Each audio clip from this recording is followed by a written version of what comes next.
AI ಅಲ್ಲಿ ಕೋತಿ video ಮಾಡ್ಕೊಂಡು ಇಲ್ಲೊಬ್ಬ ಕೋಟಿ ದುಡಿತಾನಂತ ನೋಡಿ. ಪ್ರತಿಯೊಬ್ರು ಒಂದಲ್ಲ ಒಂದ್ ಕಡೆ ಈ ಕೋತಿ ವಿಡಿಯೋನ ನೋಡೇ ಇರ್ತೀರಾ. ಮನುಷ್ಯರ ತರ ಮಾತಾಡ್ಕೊಂಡು ಅಡುಗೆ ಮಾಡೋದು, ತರಕಾರಿ ಮಾರೋದು, ಕೂಲಿ, ಮಾಲಿ, carpenter, tailor, driver, doctor, mechanic, engineer, ಹಿಂಗೆ ವೆರೈಟಿ ಕ್ಯಾರೆಕ್ಟರ್ ಅಲ್ಲಿ ಕಾನ್ಸೆಪ್ಟ್ ಮಾಡ್ಕೊಂಡು ಕಂಟೆಂಟ್ ಬರ್ತಿರುತ್ತೆ. ಇದೆಲ್ಲ ಕ್ರಿಯೇಟ್ ಆಗೋದು ಬಂದರ್ ಅಪ್ನ ದೋಸ್ ಅನ್ನೋ ಯೂಟ್ಯೂಬ್ ಚಾನಲ್ ನಲ್ಲಿ.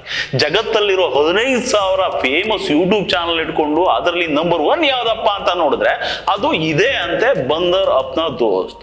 ಈ ಚಾನಲ್ ಓನರ್ ಯಾರಪ್ಪ ಅಂತ ನೋಡಿದ್ರೆ ಅಸ್ಸಾಂನವರು, ಹೆಸರು ಸುರಜಿತ್ ಕರ್ಮಾಕರ್ ಅಂತ. ಈ ಅಪ್ಪನ ಲಕ್ ನೋಡಿ ಹೆಂಗಿದೆ. ಒಂದು AI ಕೋತಿ ಇಟ್ಕೊಂಡು ಈ ಮನುಷ್ಯ ವರ್ಷಕ್ಕೆ 39 ಕೋಟಿ ಸಂಪಾದನೆ ಮಾಡೋನಂತೆ. ಈ ಕೋತಿ ಹಿಂಗೆಲ್ಲ ಕಮಾಲ್ ಮಾಡುತ್ತೆ ಅಂತ ಕನ್ಸ್ಮನ್ಸಲ್ಲೂ ಅಂದ್ಕೊಂಡಿರ್ಲಿಲ್ವಂತೆ ಈ ಮನುಷ್ಯ. ನಮ್ಮ ಸೋಷಿಯಲ್ ಮೀಡಿಯಾದಲ್ಲಿ ನಮ್ಮ ಜನಕ್ಕೆ ಯಾವಾಗ ಏನ್ ಇಷ್ಟ ಆಗುತ್ತೆ ಅಂತಾನೆ ಹೇಳಕ್ಕಾಗಲ್ಲ. ಕೋತಿ ತರ ಆಡ್ದವನು ವೈರಲ್ ಆಗ್ತಾನೆ, ಕರಡಿ ತರ ಆಡ್ದವನು ಟ್ರೆಂಡ್ ಆಗ್ತಾನೆ, ಕೆಳದಾಗ ಆಡ್ದವನು ಫೇಮಸ್ ಆಗ್ತಾನೆ, ವರ್ಸ್ಟ್ ಆಗಿ ಕೂಡದವನು ಸ್ಟಾರ್ ಆಗ್ತಾರೆ, ಅಂಗಿ ಬಿದ್ದವ್ರು ಸೆಲೆಬ್ರಿಟಿ ಆಗ್ತಾರೆ, ಇನ್ನೇನೋ ಬಿದ್ದವ್ರು ಬಿಗ್ ಬಾಸ್ ಹೋಗ್ತಾರೆ. ಒಂಥರ ಹುಚ್ಚರು ಸಂತೆ ಆಗೋಗ್ಬಿಟ್ಟಿದೆ ಪ್ರಪಂಚ.